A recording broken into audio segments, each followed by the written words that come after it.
ஆண்டவரும் உலக இரட்சகருமாகிய இயேசு கிறிஸ்துவின் நாமத்தினால் உங்கள் யாவரையும் அன்போடு கூட வாழ்த்தி ஆசீர்வதிக்கிறேன். இந்த கால வேளையில கர்த்தர் நம்மோடு இடைபடுவாராக. தேவ நாமம் உயர்த்தப்படட்டும். கடந்த 6 மாதமாய் கர்த்தர் நம்மை கண்ணின் மணியை போல பாதுகாத்தார். ஹல்லேலூயா சொல்லுங்களேன்.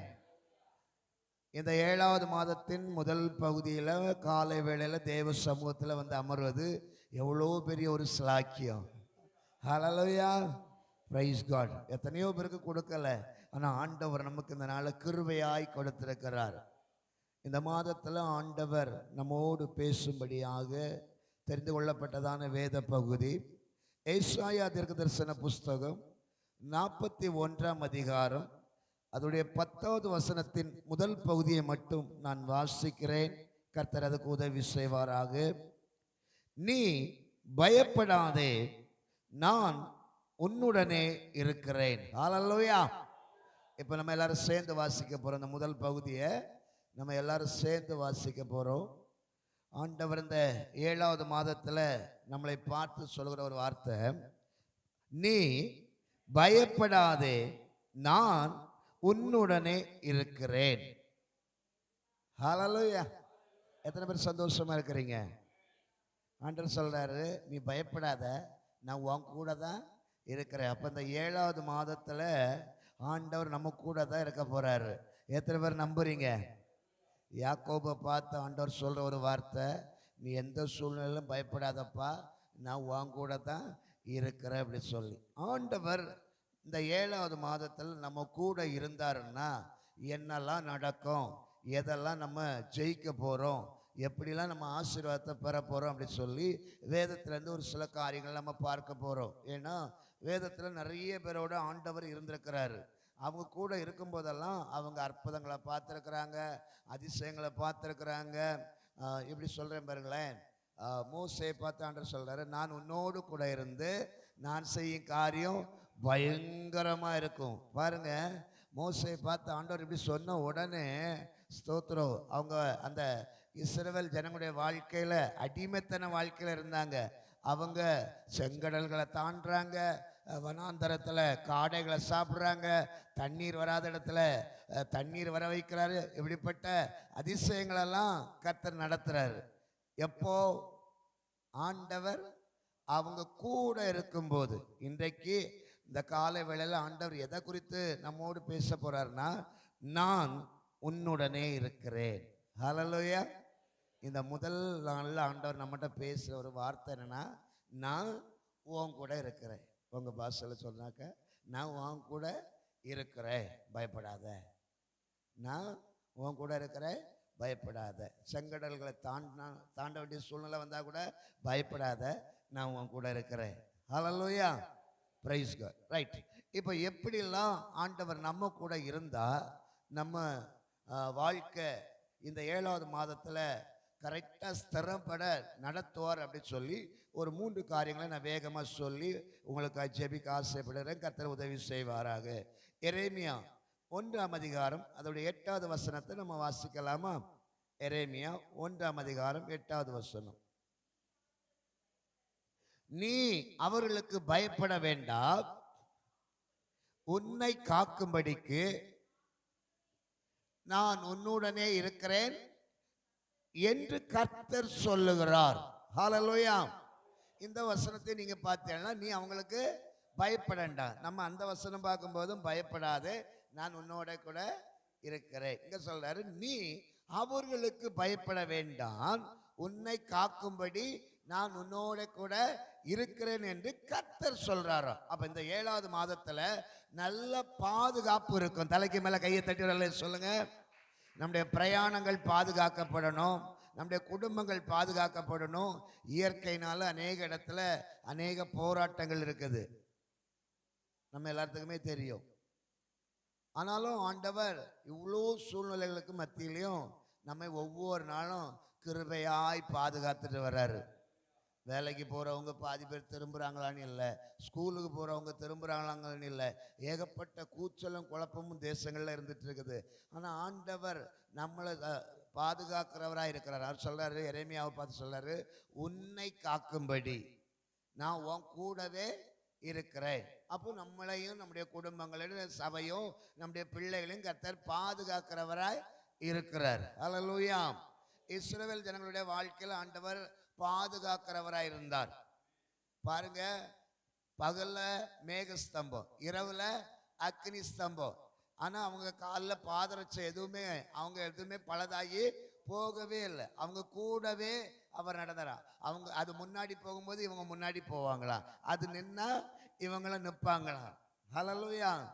ஆமா, நம்ம இப்படி பாடுவோம்ல, மேகஸ்தம்பம் மேலே இருந்து பாதுகாக்குது, பாதை காட்ட பகலெல்லாம் கூட சொல்லுது. மேகஸ்தம்பம் மேலிருந்து பாதுகாக்குது, பாதை காட்ட பகலெல்லாம் கூட சொல்லுது. அன்பான தேவன் என்னோடு வருவார், அது போதும் நம் வாழ்விலே. அன்பான தேவன் என்னோடு வருவார், அது போதும் என் வாழ்விலே. தேவா, நான் எதினால் விசேஷித்தவன், ராஜா நான் அதை தினம் யோசிப்பவன். பாருங்க, ஆண்டவர் இஸ்ரவேல் ஜனங்களுக்கு கூடவே கடந்து சென்றாராம். அப்ப இந்த 7வது மாதத்துல அவர் நம்மை பாதுகாக்கும்படியாக நம்ம கூடவே வரப்போறாரு. அதான் சொல்ற, பயப்படாத, நான் உன்னை காக்கும்படிக்கு உன் கூட தான் இருக்கிறேன். இது வேற யாரும் சொல்லல, உன்னை என்னை உண்டாக்கின சர்வ வல்லவர் சொல்றாரு இந்த வார்த்தையை. அப்ப நம்முடைய வாழ்க்கையில இந்த 7வது மாதத்துல ஒரு நல்ல பாதுகாப்பை கர்த்தர் நம்மோடு கூட இருந்து தருவாராக. ஹல்லேலூயா. ஆமா, 2வது காரியம், ஸ்தோத்திரம். 1 சாமுவேலின் புஸ்தகம் 17ஆம் அதிகாரம் 37வது வசனத்தை ஒரு வாசிங்க. 1 சாமுவேல் 17:37.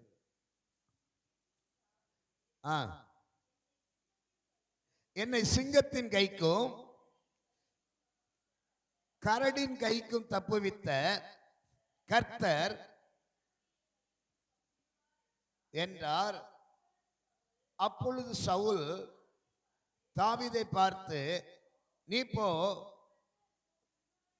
கர்த்தர் உன்னுடனே கூட இருப்பாராக என்றான். ஹல்லேலூயா. இங்க ஒரு சம்பவம், இந்த சம்பவம் உங்களுக்கு எல்லாத்துக்கும் நல்லா தெரியும். ஒரு பெரிய எதிராளி கோலியாத் வந்து நிற்கிறான். இந்த 7வது மாதத்துல உங்களுக்கு எவ்வளவு பெரிய பிரச்சனை வந்தாலும் கர்த்தர் உன் கூட இருந்தா நீ எல்லா கோலியாத்தையும் மடங்கடிச்சிடலாம். ஹல்லேலூயா. இஸ்ரவேல் ஜனங்கள்லாம் அவனுக்கு பயந்து போய் இருக்கிறாங்க. ஆனா சவுல் தாவீதை பார்த்து சொல்றான், கர்த்தர் உன்னை அந்த கரடின் கைக்கும் சிங்கத்தின் கைக்கும் தப்புவித்தாரே, அதே போல இந்த பெலிஸ்தியனுடைய கைக்கும் உன்னை தப்புவிப்பார். கர்த்தர் உன் கூட இருக்கிறாருப்பா, நீ போ அப்படின்னு சொல்லி தாவீதை யுத்தத்துக்கு அனுப்புறான். நடந்தது என்ன தெரியுமா? கர்த்தர் அந்த கோலியாத்துடைய கைக்கு அவனை தப்புவித்தார். ஒரு சிறிய கூழாங்கல்லால அவனை வீழ்த்தினார்னு சொல்லி நம்ம வேதத்தில் பார்க்கிறோம். அப்போ நம்முடைய இந்த 7வது மாதத்துல ஆண்டவர் நமக்கு எதிரடையா இருக்கிற சத்துருக்களுக்கு முன்பதாக ஒரு பந்தி ஆயத்தப்படுத்தி இந்த 7வது மாதத்துல அவர் நம்மை தப்புவிக்க வல்லவராயிருக்கிறார். ஹல்லேலூயா சொல்லுங்க பார்க்கலாம். எந்தெந்த காரியங்கள், அதுதான் நம்ம சங்கீதம் 23ல பார்க்கிறோம். என்ன பார்க்கிறோம்? உன் சத்துருக்களுக்கு முன்பதாக ஒரு பந்தி ஆயத்தப்படுத்தி உன் தலையை எண்ணெயினால் அபிஷேகம் பண்ணுவார். அப்ப இந்த 7வது மாதத்துல சத்துருக்களுக்கு முன்பதாக அவர் நம்மை தப்புவிப்பார்.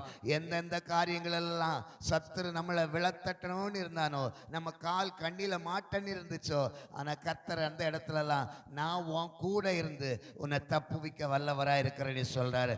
தலைக்கு மேல கையை தட்டி சொல்லுங்க பார்க்கலாம். கர்த்தர் நல்லவது. 3வது ஒரு காரியத்தை நம்ம பார்த்து முடிக்கலாம். கர்த்தர் அதுக்கு உதவி செய்வாராக.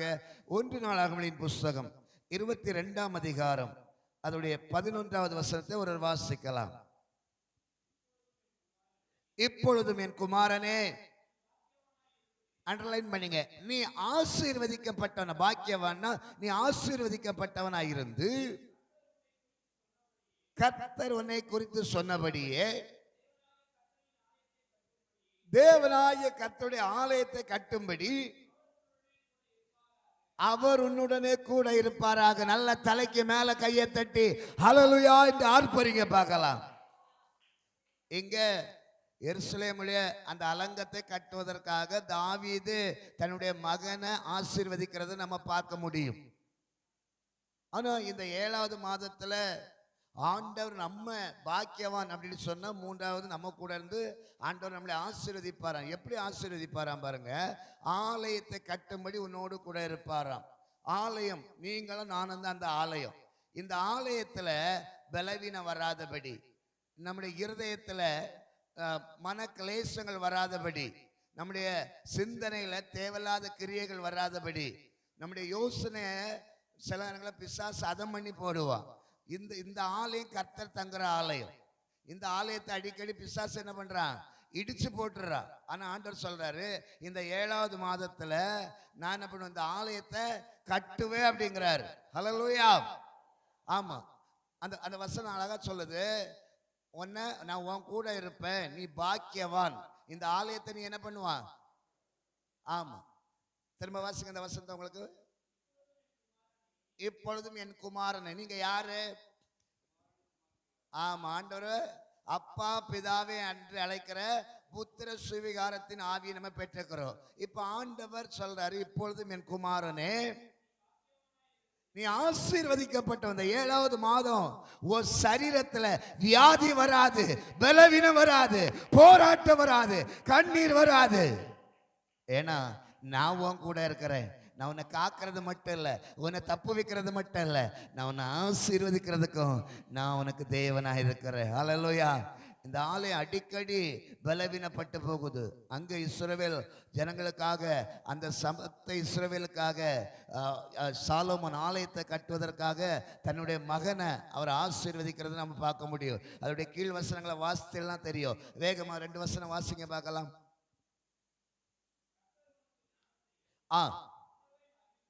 செய்து கை கொண்டு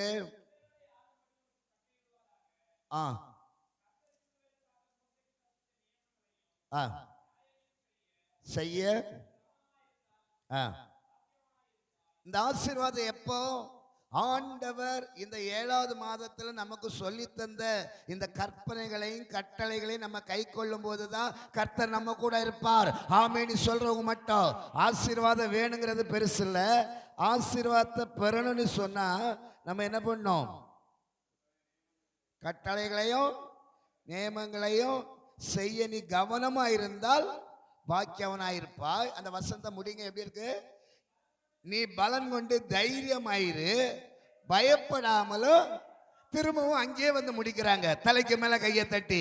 எந்த வசனத்துல ஆரம்பிச்சாருங்களோ அதே வசனத்தின்படி, பயப்படாத நான் உன் கூட இருப்பேன்னு சொன்னவர் சொல்றாரு. பலன் கொண்டு திடமனதாயிரு, கலங்காத நான் உன் தேவன். ஹல்லேலூயா. அப்ப ஆசீர்வதிக்கிற தேவன் சொல்றாரு, நீ பாக்கியவான். இந்த 7வது மாதத்துல கர்த்தர் நம்மோடு 3 காரியங்களால் பேசியிருக்கிறாரு. நான் உன் கூட இருந்தா என்ன நடக்குன்னு சொல்லி. ஆண்டவர் நம்ம கூட இருந்தா கலக்கம் இல்லை. ஆமென் சொல்லுங்க பார்க்கலாம். நம்ம வாழ்க்கையில ஒரு நல்ல பாதுகாப்பு இருக்குது. சரியா? ஆமா, ஸ்தோத்திரம். 2வது, அவர் நம்மை தப்புவிக்கிறவராக இருந்தார். நம்ம கூட அவர் இருந்தாருன்னா இந்த 7வது மாதத்துல நம்ம எல்லா காரியங்களுக்கும் நம்ம தப்பு வைக்கப்படுவோம். நம்ம கால்கள் கண்ணிகளில் மாட்டிக்கொள்ளாது. வேடனுடைய கண்ணிக்கு தப்பின குருவியை போல கர்த்தர் நம்ம கூட இருந்து எல்லா காரியங்களையும் நம்ம தப்பு வைப்பார்.